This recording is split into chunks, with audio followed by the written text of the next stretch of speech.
In today's episode of This Week in Formula One, we're going to look at Sebastian Vettel's issues with poor journalism in the world of Formula One and Max Verstappen's hopes of Red Bull improving by the middle of 2019. And I, of course, will give my thoughts on what they have had to say on their respective topics. So to hear what they've had to say and what I have to say, make sure to check out this video. Let's first start off though with our first and top story, which is Sebastian Vettel taking issue with the way the media maybe is covering him or Ferrari or the Ferrari team order situation that of course happened in China. It also happened in Australia and kind of in Bahrain. Now, again, as I said in my incident analysis for the 2019 Chinese Grand Prix, I agree with Ferrari using team orders. If you want to see the reason I agree, make sure to check out the video of that is in the description. The link of that video is in the description down below. Now again, I agree with the team order, but of course a lot of the media was not too kind when it came to Ferrari and Sebastian Vettel, and Vettel had to face some quite tough questions, and so did the team principal Ferrari, Matteo Binotto, in regards to how they handled the Grand Prix. And again, the team order situation between Vettel and Leclerc. Now, this is what Sebastian Vettel had to say when answering questions in regards to the team order situation. He said, "It's not the first time we've seen something like that. As Matthias said, we tried to do everything as a team. In Bahrain, Charles was faster, and it was quite straightforward and maybe a bit easier to pass." Then he added, "Not keen to expand further because it's always a bit difficult, especially what you make out of the answer." And when he says you, he's talking about the journalists who were asking him about this certain topic. But when a journalist then asked if he had a certain example of poor journalism, for example, a headline or a story, Sebastian responded and said, "Not really." And this is where I take issue with Sebastian Vettel, because if you're going to have an issue with something, make sure to have either a specific or near specific example of what you're talking about. Surely Sebastian Vettel, if he does feel strongly about this, has seen either a headline or a story that has angered him, that has caused him to say this. I don't think Sebastian is just saying this to shift blame elsewhere. I think Sebastian has probably seen some kind of headline that has, say, promoted him to come out and say this. And I just feel as though, what is the point in calling out poor journalism if you don't have an example? What is the point in doing that? For example, if I had an issue with a fellow YouTuber, I would call out an example of something they've said or done for me to have that beef with them.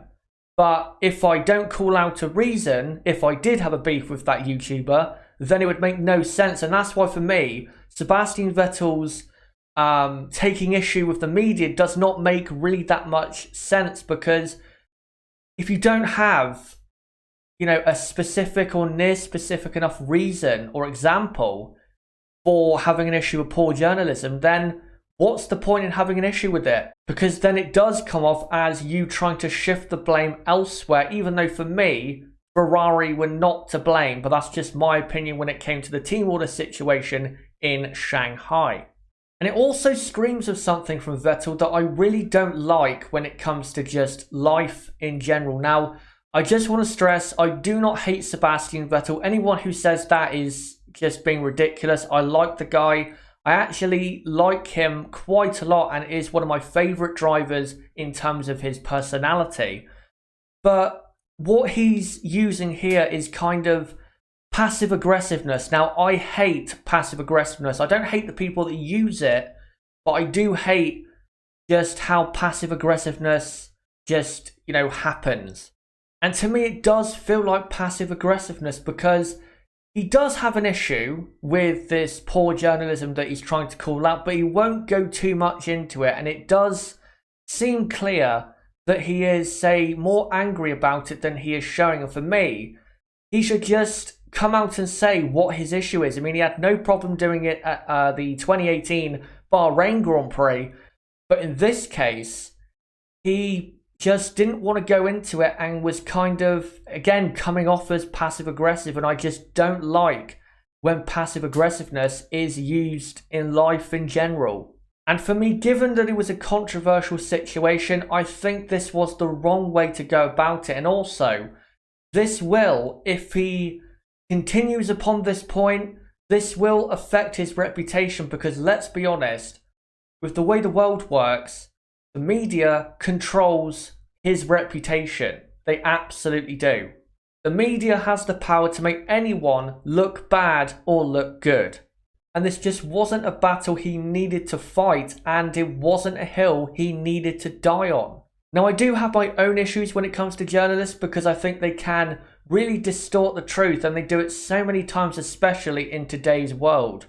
But when it comes to this case from Sebastian Vettel, if you think there is poor journalism being carried out, make sure you have a specific, or again, near specific enough example so that you can call them out and prove that they're not doing their job correctly as a journalist. But yeah, I think it's safe to say the last week or two for Ferrari has not exactly been good from a PR point of view. But now let's go on to our second and final story, and it is Max Verstappen wanting more pace to come from the Red Bull car as we get towards the middle of 2019. Now, he's come out and said this because it has become pretty clear in the first couple races that the Red Bull car isn't dramatically slow, but it definitely isn't quite there yet. And this is what Max had to say. He said, "I think we still need to add more horsepower, but we are a little bit closer. On the car side, we also need to improve to really compete.